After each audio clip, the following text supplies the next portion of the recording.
ఈ సంవత్సరం అంతా మనకు ఎవరు తోడు ఉండాలి? దేవుడు మనకు తోడుంటే ప్రతి దినం కూడా శుభమే. దేవునికి స్తోత్రం. ప్రతి నిమిషం కూడా శుభమే, ప్రతి గడియ కూడా శుభమే. ఎందుకంటే దేవుడు మనకు తోడున్నాడు. పురుగు వంటి యాకోబు నువ్వు భయపడకు, నేను నీకు తోడై ఉన్నాను, నీకు సహాయము చేస్తాను. నేను పర్వతములు నూర్చే రీతిగా శక్తినిస్తాను, కొండను పొట్టు చేయడానికి నీకు శక్తినిస్తాను. కక్కులు పెట్టుబడి క్రొత్తదైన పదును గల నురిపిడి బ్రానుగా నిన్ను తయారు చేస్తాను. దేవునికి స్తోత్రం. హల్లెలూయా. దేవుడు మనకు తోడు ఉండాలి. దేవుడు మనకు తోడుంటే ఎప్పుడు శుభమే. యెషయా 35లో దేవుడుండు చోట ఏమేమి జరుగుతాయి అద్భుతాలు ఒకసారి చూడండి. యెషయా 35 ఇది దేవుడు ఉండే స్థలంలో ఈ విధంగా కార్యాలు జరుగుతాయి, ఇన్ని శుభాలు జరుగుతుంది. అరణ్యమును ఎండిన భూమియు సంతోషించును. యెషయా 35 అరణ్యమును ఎండిన భూమియు సంతోషించును, అడవి ఉల్లసించి కస్తూరి పుష్పము వలె పూయును, అది బహుగా పూయచు ఉల్లసించి సంగీతములు పాడును. లెబానోను సౌందర్యము దానికి కలుగును, కర్మేలు షారోళ్ళకున సొగసు దానికుండును, అవి యెహోవా మహిమను మన దేవుని తేజస్సును చూచును. అంటే ఇవన్నీ జరగని కార్యాలు అన్నీ జరిగిపోతాయని అర్థం అన్నమాట. అరణ్యం కూడా మరి సంతోషిస్తుంది, ఎండిన భూమి కూడా సంతోషిస్తుంది. దేవుడు అలాగూ శుభప్రదమైన కార్యాలు చేస్తాడని, అడవి కూడా ఉల్లసించి కస్తూరి పుష్పము వలె పూస్తుందని, అది బహుగా పూసి ఉల్లసిస్తుందని. అంటే ఇవన్నీ కాని కార్యాలు దేవుడు ఉంటే సాధ్యమవుతుంది. దేవునికి స్తోత్రం. నీ జీవితంలో దేవుడు తోడుంటే నీ వల్ల అసాధ్యమైనవన్నీ కూడా ఆయన సాధ్యపరిచేస్తాడు. దేవునికి స్తోత్రం. హల్లెలూయా. మీ ఇంట్లో చీఫ్ మినిస్టర్ వచ్చి కూర్చున్నాడు అనుకోండి, ఎట్టుంటుందండి ఆ సీన్? కాలర్ లేదు, కాలర్ ఇట్లా ఎగరేస్తుంటా. మా ఇంటికి ఎవరు వచ్చిందండి? పక్క వాళ్ళందరూ మిమ్మల్ని చూసి కనుబొమ్మలు ఎత్తేస్తారు కదా, అమ్మో వీళ్ళ ఇంటికి ఎవరు వచ్చిందండి అంటే వీరు మామూలు వ్యక్తులు కారు, వీళ్ళకి ఎవరితో సంబంధం ఉందండి? సీఎంతో. ఎవరితో కనెక్షన్ ఉంది? సీఎంతో. సీఎం వీళ్ళని గుర్తుపడతాడు, వీళ్ళు సీఎంకు సన్నిహితులు. అబ్బో, ఎవరైనా మీ జోలికి వస్తారా చెప్పండి? ఎవరి జోలి? అధికారం ఉన్న ఒక వ్యక్తి మన పక్కనుంటే ఎంత ధైర్యం. సర్వాధికారి, రాజులకు రాజు, ప్రభువులకు ప్రభు, సర్వలోక చక్రవర్తి, ఆయన నీలో ఉంటాడట, నీకు తోడు ఉంటాడట. దేవునికి స్తోత్రం. హల్లెలూయా. భయపడకు, నేను నీకు సహాయము చేస్తాను, నీ చెయ్యి పట్టుకొని నేను నడిపిస్తాను. అందుకే ఆయన తోడు నీకు కావాలి. నువ్వు ఏది వదిలిపెట్టినా దేవుణ్ణి వదిలిపెట్టకు, అంత నష్టం అవుతుంది. ఏది పోయినా కానీ దేవుణ్ణి వదిలిపెట్టకు. అన్ని నష్టమైనా కానీ దేవుడు నీ హృదయంలో ఉంటే అంతకంటే మించిన ఐశ్వర్యము లేదు. దేవునికి స్తోత్రం. దేవుడు ఉండు చోట ఇవన్నీ జరుగుతుంది. 5వ వచనం చూడండి. గుడ్డివారి కన్నులు తెరవబడును, చెవిటివారి చెవులు విప్పబడును, కుంటివాడు దుప్పివలే గంతులు వేయును, మూగవాని నాలుక పాడు, అరణ్యములో నీళ్లు ఉబుకును, అడవిలో కాలువలు పారును, ఎండమావులు మడుగులగును, ఎండిన భూమిలో నీటి బుగ్గలు పుట్టును. అంటే ఇవన్నీ అసాధ్యమే, కానీ దేవుడు సాధ్యపరుస్తాడు. దేవుని వాక్యం చెప్పనోడు మూగోడే కదా. ఆ మూగవాడు మనం ప్రార్థన చేసి గొప్ప వర్తమానం ఇచ్చిందంటే గొప్ప శుభకరమైన అనుభవాలే. దేవునికి స్తోత్రం. కుంటివాడేవాడు దేవుని మందిరానికి రానివాడు, 2 కాళ్ళ నుండి లాభమేటివాడు కుంటివాడే. కానీ ఆ కుంటివాడు ఎలాగంట దుప్పి వలె గంతులు వేస్తాడు. దైవ కార్యాలు చూడని వాడు గుడ్డివాడు. ఆ గుడ్డివాని నేత్రాలు దేవుడు తెరవబోతున్నాడు. దేవునికి స్తోత్రం. వాడు దేవుని వాక్యంలో ఉన్న అద్భుతాలను, ఆశ్చర్యక్రియలను చూస్తాడు. ఎందుకంటే కన్నులు దేవుడు తెరుస్తాడు. మూగవాడు పాడతాడట. దేవుని ఆత్మ కుమ్మరింపబడినప్పుడు ఎన్నడూ నోరిప్పి పాడని వాడు కూడా మంచి కంఠంతో ఏం చేస్తాడు? పాడుతాడు. అంటే దైవ కార్యాలు అలాగ జరుగుతుంది. అక్షరార్థంగా కూడా జరుగుతుంది. యేసుప్రభు ఎంతమందిని శారీరకంగా ఉన్నప్పుడు, ఆయన శరీరధారిగా ఉన్నప్పుడు గుడ్డివారికి నేత్రాలు ఇచ్చినాడు, అక్షరాలు కూడా ఇస్తాడు, ఆత్మీయంగా ఇస్తాడు. కుంటివారు, గుడ్డివారు, మూగవారు, చెవిటివారు, చచ్చినవారు, దయ్యములు పట్టినవారు, రక్తస్రావం గల స్త్రీ, ఎన్నెన్ని నడుము వంగిపోయిన స్త్రీ, ఎన్నెన్ని అద్భుతాలు వాళ్ళ జీవితాలంతా ఏం కలిగింది? శుభము కలిగింది. దేవుని స్తోత్రం. 18 సంవత్సరాలు నడుము వంగిపోయిన స్త్రీ ఒక్కసారి యేసయ్య ఆమెను విడిపించగానే, అమ్మా నీ బలహీనతల నుండి విడుదల పొందినమని వెంటనే ఆమె బలహీనత అన్ని విడుదల పొంది నిఠారుగా నిలబడింది. దేవునికి స్తోత్రం. దీర్ఘకాల వ్యాధి 38 సంవత్సరాల నుండి వెచ్చద కోనేటి దగ్గర పడి ఉన్నవాడు విడుదల పొందితే ఒక శుభమే కదా. శుభమే. దేవునికి స్తోత్రం. హల్లెలూయా. నీ కట్లు ఆయన తెంపేస్తే ఎంత శుభం, ఎంత దాసత్వం, ఎంత బంధకాల్లో కొందరు ఉంటారు, స్త్రీలు ముఖ్యంగా బంధకాలు అన్నమాట. ఏ స్వాతంత్రం లేదు, కానీ ప్రార్థన చేస్తూ ఉండాలి. ఇరుకులో ఉండి దేవుని సహాయం నువ్వు కోరాలి. ఇరుకులో ఉండి మొరపెట్టు, దేవుడు విశాల స్థలంలో నీకు జవాబు ఇచ్చేస్తాడు. హల్లెలూయా. ఎందుకంటే సజీవుడైన దేవుడై ఉన్నాడు, శక్తిగల దేవుడై ఉన్నాడు, సర్వాధికారి అయి ఉన్నాడని నువ్వు మర్చిపోకూడదు. దేవునికి స్తోత్రం. క్రొత్త కార్యం కావాలని ప్రార్థించాలి. నేను పోయిన ఆదివారం సాయంకాలం ఇది ఇక్కడ ప్రసంగం చేసినాం. ప్రభువా, ఒక క్రొత్త కార్యం మాకు చూపెట్టాను. శుభం 43 యెషయా గ్రంథం 18-19 నేను చదువుతున్నాను. ఐషియా 43:18-19. మునుపటి వాటిని జ్ఞాపకం చేసుకొనకుడి, పూర్వకాలపు సంగతులను తలంచుకొనకుడి, ఇదిగో నేను ఒక నూతన క్రియ చేయించున్నాను. హల్లెలూయా. దేవా, ప్రార్థన చేసినప్పుడు ఇవన్నీ ప్రార్థించాలి. ఇప్పుడు విన్న వాక్యాలన్నీ ఎత్తిపట్టి ప్రార్థించాలి. దేవా, నాకు ఒక శుభకరమైన ఆనవాళ్ళు నా జీవితంలో, నా కుటుంబంలో చూపు. ఒక నూతన కార్యము నా కుటుంబంలో, మరి నా జీవితంలో నాకు చూపమని ప్రార్థించాలి. ఇదిగో నేను ఒక నూతన కార్యం చేస్తాను. పాత సంగతులన్నీ మర్చిపోండి. పాతం ఇన్ని శ్రమలు పడ్డాము, ఇన్ని బాధలు పడ్డాము, ఇంత ఏడిచినాము, ఎన్నెన్ని ఇబ్బందులు పడ్డాము, అవన్నీ మర్చిపోమంటున్నాడు దేవుడు. వెనుకున్న వాటిని అన్నింటిని మరిచి ముందున్న వాటి కొరకు నువ్వేం చేయాలి? వేగిరంగా పరిగెత్తాలి. దేవునికి స్తోత్రం. దేవుడు నీకు తోడున్నాడు. అదే ధైర్యం నీకు. ఈ క్రొత్త సంవత్సరం 2013లో నీ గొప్ప ధైర్యం ఏంటంటే, గాడ్ ఈజ్ విత్ యూ. ఇమ్మానుయేలుగా ఆయన నీకు సదాకాలము తోడుగా ఉన్నాడు. దేవునికి స్తోత్రం. కొంతమంది వారి ప్రియులను కోల్పోయినారు ఈ 2012. కొంతమంది భర్తలను కోల్పోయినారు, పిల్లలను కోల్పోయిన వారు ఉన్నారు, ప్రియులు మరణించిన వారు ఉన్నారు. కానీ వారికి అభయం ఉన్నది. పరిశుద్ధ గ్రంథంలో అభయ వాక్కు ఉంది. ఇదిగో నేను నీకు సహాయము చేయుచున్నాను, నువ్వు భయపడవద్దు, నువ్వు దిగులు పడకు, నేను నీకు తోడు ఉంటాను.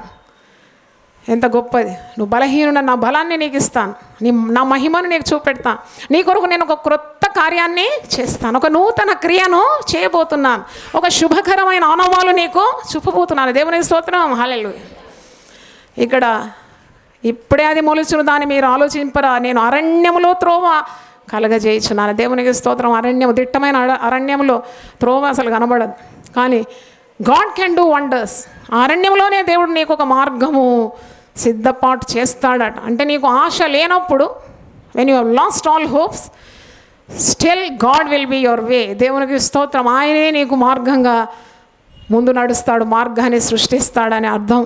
తర్వాత ఎడారిలో నేను నదులు పారజేయుచున్నాను, నేను ఏర్పరచుకున్న ప్రజలు త్రాగుటకు అరణ్యములో నీళ్లు పుట్టించున్నాను. ఎడారిలో నదులు అంటే అసాధ్యం కదండి. ఎడారిలో నదుల నీళ్ళ చుక్కు ఉండదు. In the desert you will not find any drop of water. ఎండమావులు ఉంటాయి, నీళ్లు కావవి, నీళ్ళలాగా అనిపిస్తుంది దూరం నుండి. కానీ దేవుడు అసాధ్యమైన వాటిని సాధ్యపరిచి ఎడారిలో కూడా నీకు నీళ్లు త్రాగడానికి నీకు నదులను ఆయన సృష్టిస్తాడు. దేవునికి స్తోత్రం. హల్ అంటే God is a great God who can do all impossible things for you. దేవునికి స్తోత్రం. యెషయా 45:2 నేను నీకు ముందుగా పోవచ్చు, మెట్టగానున్న స్థలములను సరళము చేసేదాం, ఇత్తడి తలుపులను పగలగొట్టేదాం, ఇనుప గడియలను విడగొట్టే. దేవునికి స్తోత్రం. హల్లెలూయా. అయ్యో, ఇది ఎలా జరుగుతుంది? నాకు సహాయం చేయడానికి ఎవరు లేరు, నా ముందు ఎవరు నడుస్తారు, నాకు తోడెవరు ఉంటారు? అన్నిటికీ జవాబు ఈరోజు ప్రసంగంలో పొందుకుంటున్నావు. దేవునికి స్తోత్రం. నీ ముందు నడుచువాడు నీ దేవుడైనా యెహోవా. ఆయన ముందు నడుస్తాడు, ప్రాకారాలన్నీ పడగొడతాడు, అభ్యంతరాలన్నీ తొలగిస్తాడు, అవంతరాలన్నీ దూరం చేస్తాడు, నీ మార్గం సరళం చేస్తాడు. ఇత్తడి తలుపులను ఏం చేస్తాడట? పడగొడతాడట. ఇనుప గడియలను ఏం చేస్తాడట? విడగొడతాడు. చప్పట్లు కొట్టి దేవుని స్తుతిద్దాం. హల్లెలూయా. అంటే ఆయన నీకు, మరి ఆయనే నీ పని అంతా చేసి పెడుతున్నాడని అర్థం. తర్వాత 3వ వచనం, దేవుడు ఒక శుభకరమైన ఆనవాళ్ళు చూపెట్టాలి. పేరు పెట్టి నిన్ను పిలిచిన ఇశ్రాయేలు దేవుడనే యెహోవాను నేనే అని నీవు తెలుసుకున్నట్లు అంధకారం స్థలంలో ఉంచబడిన నిధులను, రహస్య స్థలంలోని మరుగైన ధనమును నీకు ఇచ్చిన. హల్లెలూయా. నేను పొందుకున్న ఈ శుభం కలగాలి కదా. అంధకార స్థలములో దాచి ఉంచిన మరుగైన ధనాన్ని ఇవ్వాలి. రహస్య స్థలంలో మరుగైన ధనాన్ని ఇస్తాను. అంటే రహస్య స్థలంలో అంటే ఎక్కడో దాచిపెట్టి ఆ డబ్బు మూలుగుతూ ఎందుకు పనికిరాకుంటే వాళ్ళతో దేవుడు మాట్లాడతాడు అన్నమాట. God will perform a new thing. అట్లా ఎన్నో అద్భుతాలు నా 20 సంవత్సరాల సేవలో చూసినాను, అనుభవించినాను. గొప్ప దేవుడు తోడుండి నా ముందు నడిచి ఎన్నెన్నో అద్భుతాలు చేసినాడు. ఎత్తడి తలపైన పగలగొట్టినాడు, ఇనుప గడియ కూడా ఏం చేసినాడు, విడగొట్టినాడు. దేవుని స్తోత్రం. కనుక ఆశ కలిగి మనం ఉండాలి. దేవుడు ఆరోగ్య విషయంలో కూడా కొందరికి అనారోగ్యత ఉంది, కానీ God will perform any thing. క్రొత్త కార్యం చేస్తానన్నాడు కదా, దేవుడు అద్భుతం చేస్తాడని అర్థం. నీకు ఏ రోగం ఉన్నా ఆ రోగాన్ని కూకటి వ్రేళ్లతో పెరిగివేయగలడని అర్థం. దేవునికి స్తోత్రం. డాక్టర్లు మందిస్తే మెల్లమెల్లగా పూతలే అన్నమాట. ఆ రోగం తొలగించరు వాళ్ళు. ఆ రోగాన్ని కొద్దిగా ఏం చేస్తారు, అణిచి అణిచి అణిచి అణిచి వేస్తారు. జాగ్రత్త జాగ్రత్త, టైంకు మందులు వేసుకోవాలంటారు, ఎందుకంటే మళ్ళీ రోగము పైకి వస్తుంది. కానీ దేవుడే స్వస్థపరిస్తే ఆయన ఒక మాటతో సంపూర్ణమైన విడుదల ఇవ్వగలడు కదా. దేవునికి స్తోత్రం.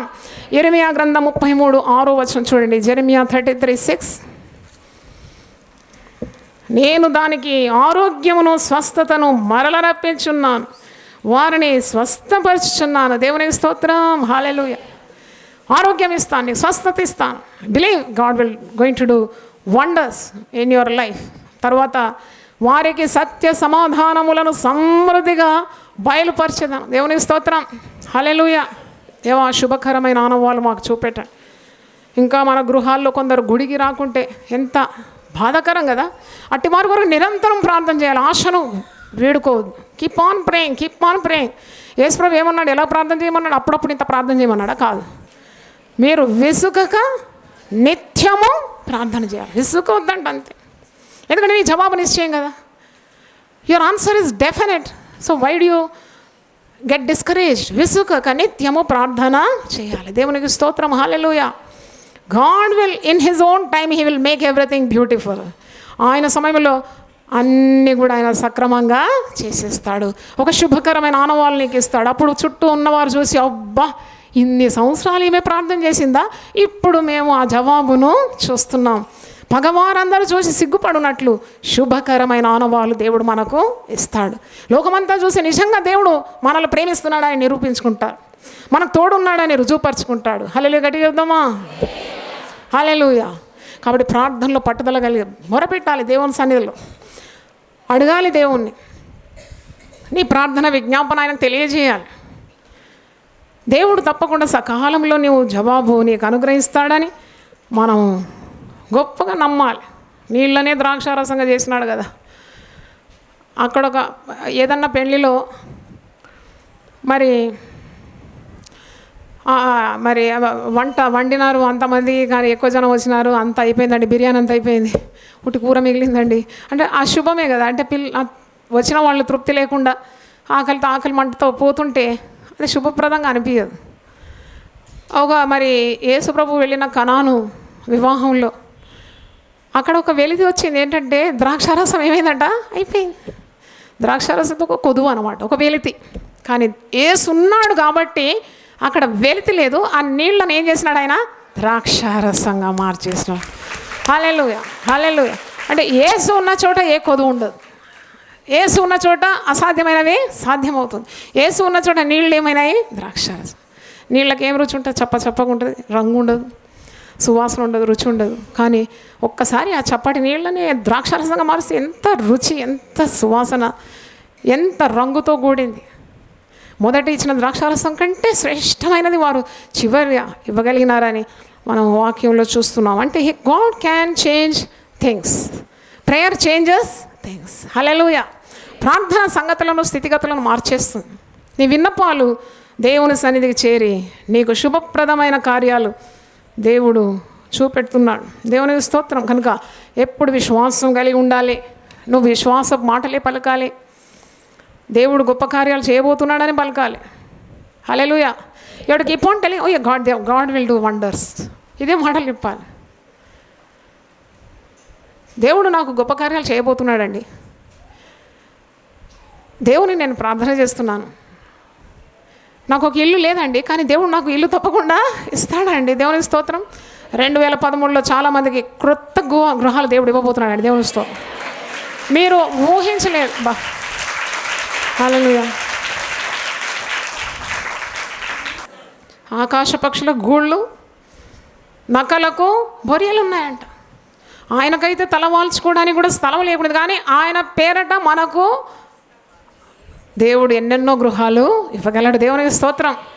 నన్ను ప్రేమించు వారిని నేను ఆస్తికర్తలుగా చేస్తాను, వారి నిధులను నింపుతాను. హల్లెలూయా. కాబట్టి నువ్వు విశ్వాసంతో పొందుకోవాలి ఇవన్నీ. అది 2013లో దేవుడు తప్పకుండా చాలామందికి శ్రేష్టమైన ఉద్యోగాలు ఇస్తాడండి. దేవుని స్తోత్రం. హల్లెలూయా. శ్రేష్టమైన ప్రతి ఆశీర్వాదము దేవుని యొద్ద నుండి రావాలి. కాబట్టి God will give excellent job placements. ఇక్కడ మేము సంఘం ప్రార్థించే సంఘం ప్రార్థన చేస్తూ ఉన్నాం. మరి వివాహము చాలా సంవత్సరాలైంది, ఈడు మీరిపోయింది వివాహం ఎట్లా అనుకోకండి. ఆలస్యమైంది కానీ దేవుడు అతి శ్రేష్టమైంది మీకు ఇవ్వబోతున్నాడు. దేవునికి స్తోత్రం. హల్లెలూయా. God will provide. ఎందుకంటే దేవుడు ఉన్నాడు మన మధ్యలో, ఆయన ఉన్నాడు. నీళ్లను ద్రాక్షారసం చేసిన యేసు అక్కడ ఉన్నాడు. కాబట్టి దేవుడు మన జీవితాల్లో ఉన్నాడు, మన ప్రార్థనలో ఉన్నాడు, మన కుటుంబంలో ఉన్నాడు, మన జీవితాల్లో ఆయన ప్రథమ స్థానాన్ని వహిస్తున్నాడు. కాబట్టి తప్పకుండా మన హృదయ వాంఛలు ఆయన తీరుస్తాడు. నేను క్రొత్త సంవత్సరం ఒక వాగ్దానం ఇచ్చిన, ఎంతమంది గుర్తుంది? క్రొత్త సంవత్సరం జిఎన్ గార్డెన్స్లో ఒక వాగ్దానం ఇచ్చినాను. ఆయన నీ హృదయ వాంఛలను తీరుస్తాడు. ఆయన నీ హృదయ వాంఛలను తీరుస్తాడు. దేవుని స్తోత్రం. మీ రుణ బాధలన్నీ తీరిపోవాలని నా ప్రార్థన. మీరు అప్పు ఇచ్చేవారిగా ఉండాలి. మీరు అప్పు ఇచ్చేవారికి ఉండాలి, అప్పు పుచ్చుకోకూడదు కదా. అది ఆశీర్వాదం. ఆశీర్వాదం మనం అందరం పొందుకోవాలి, మన సంఘం పొందుకోవాలి. దేవుని స్తోత్రం. అంధకారంలో దాచించిన నిధులను ఇస్తానని సెలవిచ్చినాడు కదా. దేవుని స్తోత్రం. కాబట్టి యెషయా 43 ఒకసారి చూడండి. అసాధ్యమైన కార్యాలు దేవుడు ఎన్ని చేయబోతున్నాడు. యెషయా 41:18 నుండి, జనులు చూచి యెహోవా హస్తము ఈ కార్యము చేసెననియు ఇశ్రాయేలు పరిశుద్ధ దేవుడు దీన్ని కలుగజేసిననియు తెలుసుకొని మనస్కరించి స్పష్టముగా గ్రహించినట్లు.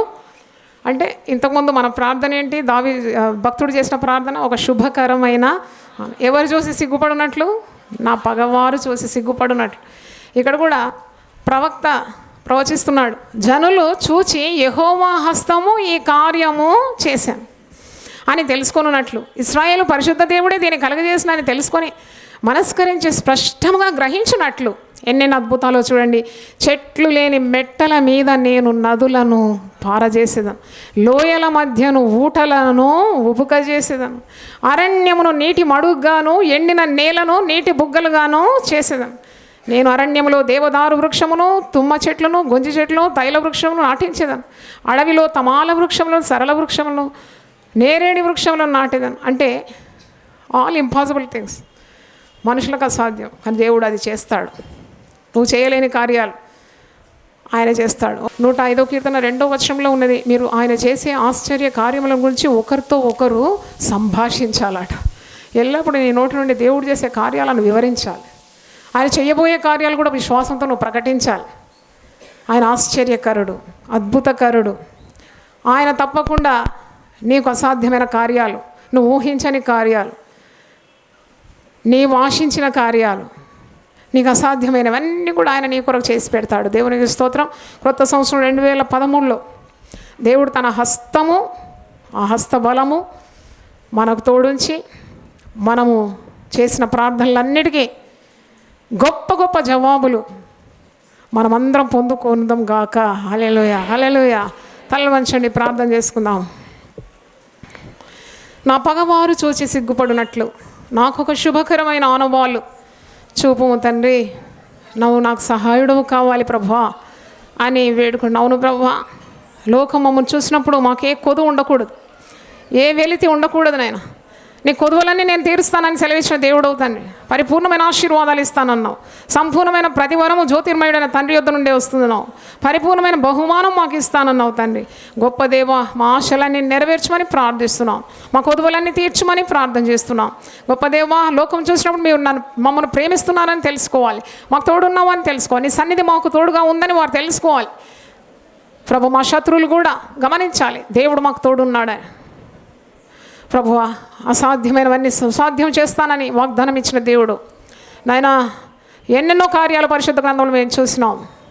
క్రొత్త నిబంధనలు కూడా నువ్వు శరీరధారిగా ఉన్నప్పుడు ఎన్నెన్ని అసాధ్యమైన కార్యాలు సాధ్యపరిచినావు నాయన. నీవు ఆశ్చర్యకరుడవని, నువ్వు సామర్థ్యం గల దేవుడవని, నీకు సమస్తము సాధ్యమని మా జీవితంలో గొప్ప వెలుగు నింపుమని ప్రార్థిస్తున్నాం. చీకటి తొలగించండి. మా హృదయంలో నిండుగా నీ వెలుగు ఉండాలి, మా మదిలో నిండుగా నీ వెలుగు ఉండాలి. ఏ యొక్క అనుమానం కానీ, ఏ ఒక ప్రభువా నిరాశ కానీ నిస్పృహలు కానీ ఇవేమీ ఉండకూడనా ప్రభువా, సంపూర్ణంగా నేను నమ్మడానికి సహాయం దయచేయండి. లేనివి ఉన్నట్టుగా పిలిచే గొప్ప దేవుడు నాయన. నిరీక్షణకు ఆధారం లేనప్పుడు మేము నమ్మాలి, గొప్ప దేవుడు చేయగలుగుతాడని నమ్మాలి ప్రభువా. అబ్రహాము అలాగ నమ్మి నీకు స్నేహితుడు అయిపోయినాడు, అలాగే మేము నీకు స్నేహితులుగా ఉండి పొందుకోవడానికి సహాయం దయచేయండి నాయన. అడుగు వాటన్నిటికంటే ఊహించు వాటన్నిటికంటే అత్యధికంగా ప్రతి ఒక్కరి ప్రార్థనకు జవాబుగా మీరు దయచేయమని ప్రార్థిస్తున్నాం. ఉద్యోగాలు లేని వారికి ఉద్యోగాలు దయచేయండి, వివాహం కాని వారికి వివాహం కావాలి, సంతానం లేని వారికి సంతానం దయచేయండి. దేవుని సేవలో వాడబడాలంటే వారికి సేవలో వాడబడే ఆ గొప్ప అభిషేకము మీరు దయచేయండి. ఉద్యోగం మరి తండ్రి కుటుంబంలో సమాధానం లేకుండా సమాధానం దయచేయండి. విడిపోయిన కుటుంబాలను తిరిగి కట్టండి నాయన. పిల్లలు మాట వినుకుంటే వారిని దేవుని బిడ్డలుగా మార్చమని ప్రార్థిస్తున్నాము. గొప్ప దేవ, ఆర్థిక ఇబ్బందులు తొలగిపోవాలని ప్రార్థిస్తున్నాం. కోర్టు కేసు నుండి తొలగిపోవాలి, పోలీస్ కేసు నుండి తొలగిపోవాలి. బిడ్డలకు నీ రెక్కల నీడలో కాపుదల దయచేయమని ప్రార్థిస్తాం. క్రొత్త సంవత్సరం అంతా ఇశ్రాయేలును కాపాడువాడు కొనుకడు నిద్రపోవడానికి సెలవిచ్చినావు నాయన. నీ కన్నులు ఎప్పుడు నీతిమంతుల మీద ఉంటుందన్నావు, నీ చెవులు ఎప్పుడు వారి ప్రార్థనలకు ఒగ్గి ఉందన్నావు. నీ భద్రతలో మేము ముందుకు సాగడానికి సహాయం దయచేయండి. ఇత్తడి తలుపులు పగలగొడతానన్నావు, ఇనుప గడియలు విడగొడతానని సెలవిచ్చినావు. మా మార్గం సరళం చేస్తానన్నావు. ప్రాకారములను పడగొట్టువాడు మాకంటే ముందుగా నడుస్తున్నాడని వాక్యం సెలవిస్తుంది. కాబట్టి గొప్ప ధైర్యం మాకు ఇచ్చినందుకు వందనాలు. వచ్చిన బిడ్డలందరినీ దీవించండి. టీవీ ద్వారా దేవుని వాక్యం వింటున్న వారిని కూడా మీరు తండ్రి హృదయము తట్టినందుకు వందనాలు చెల్లిస్తున్నాం. వారిలో విశ్వాసం నింపినందుకు కూడా వందనాలు.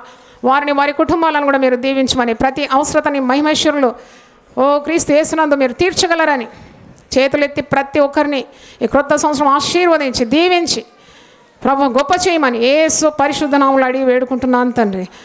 ఆమెన్, ఆమెన్. హల్లెలూయా, హల్లెలూయా. దేవుడు మనల్ని సమృద్ధిగా దీవించునుగాక.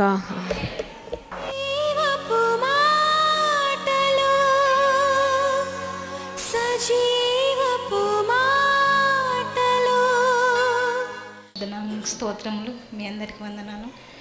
మా చెల్లి విషయంలో దేవుడు గొప్ప కార్యాలు చేసిండు. గత 10 years నుండి ఆ బిడ్డకు సంతానం కలగలేదు. కానీ నేను లాస్ట్ ఇయర్ క్యాలెండర్ మీద అమ్మతోని ప్రేయర్ చేయించుకొని క్యాలెండర్ ఇచ్చినప్పుడు ఈ ఇయర్ ఆ బిడ్డకు చక్కటి పండంటి బిడ్డనిచ్చినందుకు దేవునికి స్తోత్రములు. ఇది మనుషులకు అసాధ్యం కానీ దేవునికి సమస్తం సాధ్యమే. ఆ బిడ్డ ఎన్నో ఆపనిందలు, ఎన్నో వేదనలు ఎన్నో భరించింది. అది దేవుడు చూసిండు. కానీ ఆ బిడ్డకు మరి గొప్ప బహుమానం ఆ బిడ్డకి ఇచ్చినందుకు దేవునికి స్తోత్రములు.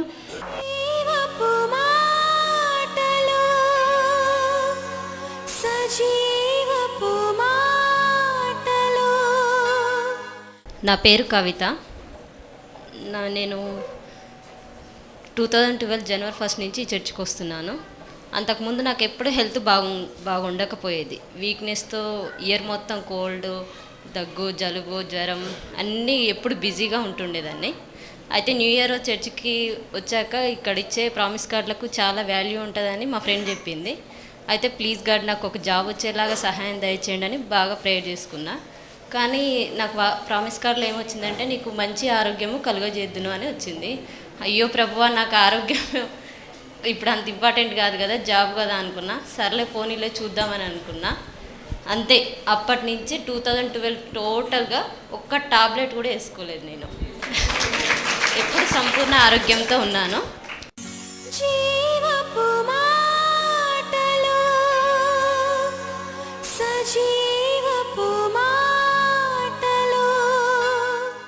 యునైటెడ్ పీపుల్స్ ఫెలోషిప్ నిర్వహించు సంపూర్ణ రాత్రి ప్రార్థన ప్రతి నెల చివరి బుధవారం. సమయం రాత్రి 9 గంటల నుండి ఉదయం 5 గంటల వరకు. స్థలం centenary Baptist church, clock tower దగ్గర, సికింద్రాబాద్. మీ అవసరతల కొరకు ప్రత్యేక ప్రార్థనలు చేయబడును. అందరూ ఆహ్వానితులే. ఆహ్వానించువారు జాయ్ చెరియన్ గారు.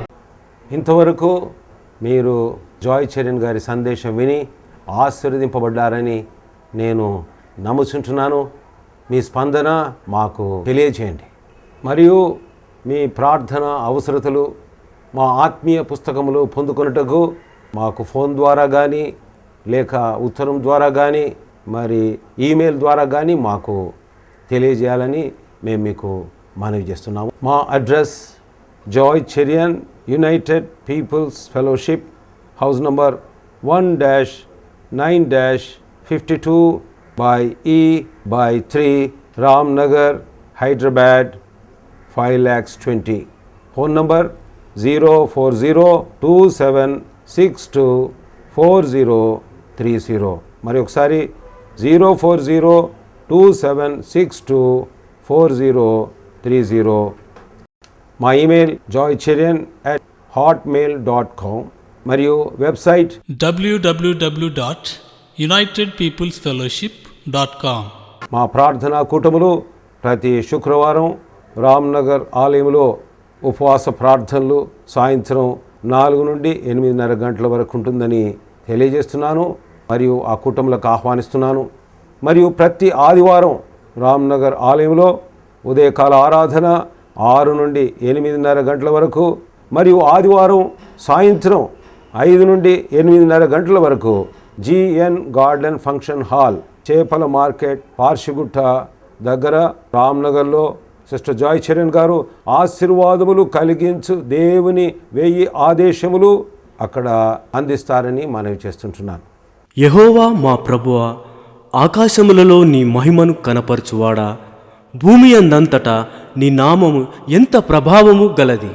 కీర్తనలు 8:1. ప్రతి మంగళవారము ఉదయం 10 గంటల నుండి 1 గంట వరకు జాయ్ చెరియన్ గారు దేవుని 1000 నామముల శీర్షికను మరొకసారి ప్రసంగిస్తున్నారు. స్థలం యునైటెడ్ పీపుల్స్ ఫెలోషిప్, రామ్నగర్ ఆలయంలో. అందరికీ ఆహ్వానం. దైవనామములు ధ్యానించి దైవశక్తిని అనుభవించండి. ఈ టీవీ కార్యక్రమం ముందుకు కొనసాగించబట్టకు ప్రార్థించి సహకరించాలని మనవి చేస్తున్నాం. దేవుడు మిమ్మల్ని దీవించుగాక. నిరాశలే